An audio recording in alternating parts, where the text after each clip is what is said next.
Friends, I am back. मैं पूजा अंजनीकर आप सबका मेरे चैनल पे स्वागत करती हूँ। आज का टॉपिक बहुत स्पेशल है क्योंकि ये थोड़ा सा सेंसिटिव हो जाता है, थोड़ा पर्सनल चॉइस हो जाता है। ये टॉपिक उन पेरेंट्स के लिए है जिन्हें ऐसा लगता है कि बच्चा उनका अधिकार है और वो बच्चे के साथ कुछ भी कर सकते हैं। तो चलिए बात करते हैं इस टॉपिक के ऊपर। टॉपिक का नाम है बच्चे को मारने से क्या इफ़ेक्ट पड़ता है। आप सब ने कभी ना कभी बचपन में, आपने सब ने बचपन में अपने पेरेंट्स की डांट खाई है, मार खाई है। वो दौर ही कुछ और था जहाँ पे ऐसे बोलते थे कि मारे बिना बच्चे नहीं सीखते। स्कूलों में भी पनिशमेंट कंपलसरी हुआ करता था या पनिशमेंट देना से ही बच्चा सीखते थे, ऐसा सबका मानना था। बहुत साल पहले की बात है जब स्कूलों में मार के या कान को पिंच करके या थप्पड़ लगाकर बच्चे को मारा करते थे या स्कूल में सिखाया करते थे। पेरेंट्स भी बच्चे को मार मार के ही उन्हें ऐसा लगता था कि संस्कार लगते हैं या उसको डिसिप्लिन में रखा जा सकता है। बट अभी दौर चेंज हो गया है। अभी गवर्नमेंट ने भी कॉर्पोरल पनिशमेंट को मना किया है। अभी हम बच्चे को टच नहीं कर सकते, चिमटी काटना तो दूर की बात है। तो क्या पर ये जो नियम है क्या, या जो कानून है, क्या वो पेरेंट्स के लिए लागू किया है? मुझे लगता है शायद नहीं, क्योंकि गवर्नमेंट भी पेरेंट्स के निजी मामलों में ध्यान देना नहीं चाहेगा, क्योंकि ये पेरेंट्स का पर्सनल चॉइस हो जाता है कि वो अपने बच्चे को, खुद का जो बच्चा है, उसे मारे या ना मारे। यहाँ पे बहुत सारे ऐसे भी पेरेंट्स होते हैं या ऐसे भी लोग होते हैं जो दूसरों के बच्चों को भी मारने के लिए कम नहीं करते। तो मेरा ये सवाल है कि मारना क्यों है बच्चे को? क्या मारने से ही बच्चे को डिसिप्लिन मिलता है या मारने से ही बच्चा सीखता है? क्या इसी टॉपिक के ऊपर आज हम बात करेंगे। बहुत सारी चीज़ों से हम ये आज डिस्कस करेंगे, सीखेंगे कि मारने का क्या फ़ायदा है और क्या नुकसान है। चलते हैं टॉपिक की तरफ। सबसे पहले ये देखते हैं कि मारने से क्या हो जाता है। सबसे पहली बात, बच्चा आपका डरता है। तो पेरेंट्स क्या यही चाहते हैं कि बच्चा उनसे डरे? कोई भी पेरेंट अपने बच्चे को ये कहलाना चाहता है कि तुम मुझसे डरो। क्यों? हर चीज़ से उससे डरना ज़रूरी है? तो कल को वो जब बड़ा हो जाएगा तो हर चीज़ से डरेगा, तो चीज़ों को फेस कैसे करेगा? फेस करने के लिए क्या उसको डरना ज़रूरी है? हम सिखाते उसे कि मार के डरा जाए, तो ये गलत हो गया। दूसरी बात है, उसका खुद का विश्वास खो जाता है। वो खुद में विश्वास करना खो देता है या कम हो जाता है। तो क्या सही है कि आपके मारने के कारण बच्चे का विश्वास कम हो गया है? आपको ये सही लगता है?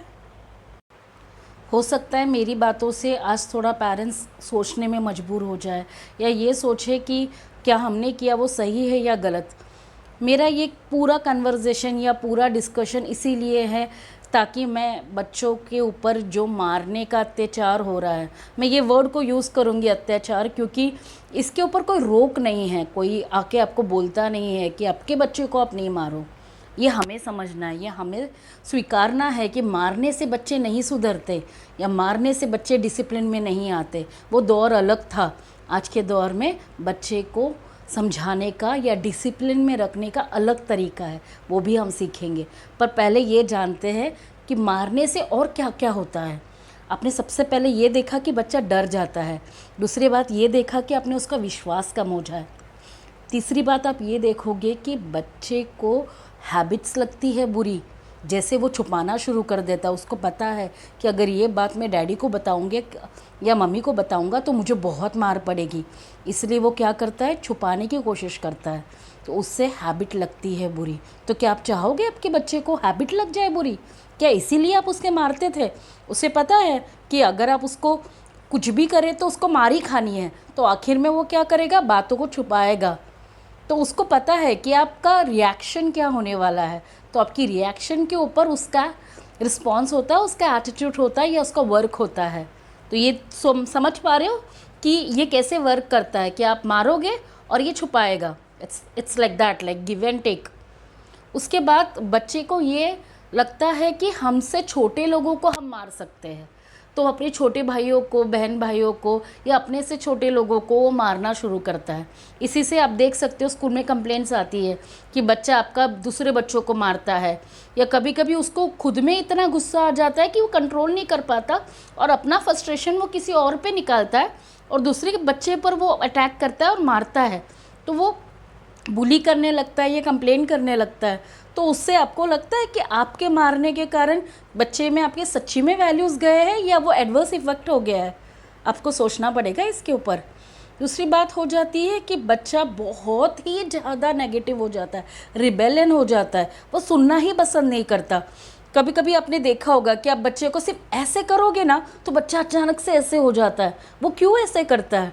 इतना सहमा सा डरा हुआ क्यों रहता है? या उसे ये पता रहता है कि नहीं मुझे मारो, आके मुझे मारो। वो क्यों ऐसे बोलता है? वो इसीलिए बोलता है क्योंकि अभी उसको पता है कि कितना भी करेंगे मुझे फ़र्क नहीं पड़ने वाला है, मुझे कितना भी मारो मैं मार सह लूँगा, पर अभी मैं वही करूँगा जो मुझे चाहिए। तो क्या आप ऐसे संस्कार बच्चों में डालना चाहते हो? मार के यही संस्कार आएंगे, तो क्या आपको ऐसे संस्कार डालने हैं बच्चों में? देखिए, मारने से बच्चे में एंगर पैदा होता है। ये आप सब जानते हैं कि आपका गुस्सा जो आप डिलीवर करते हैं बच्चों में, बच्चे भी गुस्से वाले बनते हैं और वो गुस्सा उनका कहाँ निकलेगा? किसी के ऊपर निकलेगा। वो गुस्सा लेकर बड़े होते हैं, बड़े होने के बाद फिर जैसे आप बूढ़े हो जाते, बच्चे बड़े हो जाते, तो वो क्या करते हैं? वो याद रखते हैं सारी चीज़ें। जैसे आप भी ऑब्जर्व करते होंगे कि आपके अगर पेरेंट्स ने कहीं आपको मारा होगा तो आप भी याद करते हो ना कि मेरे पापा मुझे बहुत मारते थे या मेरी मम्मी से मुझे बहुत डर लगता था, वो मुझे किसी भी चीज़ के लिए पहले मार देती थी। तो बच्चा भी ऐसे होता है, जब वो बड़ा बनता है तो उसके दिमाग में ये बैठ जाता है कि फिर वो अब्यूसिव लैंग्वेज यूज़ करना शुरू कर देता है। वो बोलता है कि ज़्यादा से ज़्यादा क्या होगा, मारी तो पड़ेगी। वो अंदर से डरता ज़रूर है पर उसके कारण उसमें बहुत सारी बुरी आदतें भी पड़ती है। तो मारना गलत है। मेरा आज का ये कन्वर्सेशन बस ये कहने की कोशिश था कि मारने से बहुत ज़्यादा नुकसान होने वाला है। वो डिसिप्लिन नहीं बनेगा। आपका जो मेन गोल है या फोकस है दैट आपका बच्चा संस्कारी बने, डिसिप्लिन बने, आपकी हर बात माने, आपका मतलब जैसे आप जैसे हो वैसे वो आगे बढ़ा है या आपसे बेहतर बने, तो उसके लिए मारना ये सलूशन नहीं है। आपको कोई और सलूशन ढूंढना पड़ेगा। और मेरे नेक्स्ट टॉपिक में मैं इसके ऊपर सॉल्यूशंस भी ज़रूर बताऊंगी। बहुत सारे पेरेंटिंग टिप्स मैं आपके लिए लेकर आ रही हूँ मेरे नेक्स्ट वीडियोस में, तो ज़रूर मुझे लाइक और फॉलो करते रहिएगा। इस वीडियो के द्वारा आपने ये सीखा कि नेगेटिव बच्चे हो जाते हैं मारने से, तो मारना अवॉइड कीजिए। मैं रिक्वेस्ट करती हूँ सभी पेरेंट्स से कि जैसे टीचर्स के लिए कॉर्पोरल पनिशमेंट अलाउ नहीं है, तो वैसे ही पेरेंट्स के लिए भी कॉर्पोरल पनिशमेंट अलाउ नहीं है। मैं बताते में मुझे कभी कभी बहुत शर्म आती है ये बोलते हुए कि पेरेंट्स बच्चे को ऐसी जगहों पे मारते हैं जहाँ पे बच्चे को शारीरिक नुकसान हो सकता है। कभी कभी उसे न्यूड कर देते हैं या कभी कभी उसको बेल से मारते हैं या झाड़ू से मारते हैं, जिससे बच्चे को बहुत चोट पहुँचती है और उसके कारण बच्चा इतना नेगेटिव हो जाता है या वो स्टोन बन जाता है अंदर से। तो आपको समझना बहुत ज़रूरी है। मैं रिक्वेस्ट करती हूँ सभी पेरेंट्स से कि कृपया करके अपने बच्चे को संस्कार डालने के लिए मारना बंद कीजिए। मारने के अलावा बहुत सारे और ऑप्शंस हैं, तो उस ऑप्शंस के लिए वेट कीजिए। आने वाले वीडियो में मैं आपको उसके बारे में भी ज़रूर बताऊँगी। दोबारा मिलेंगे, तब तक के लिए मेरे टिप्स को याद रखना और ज़रूर मुझे सब्सक्राइब करना। Thank you.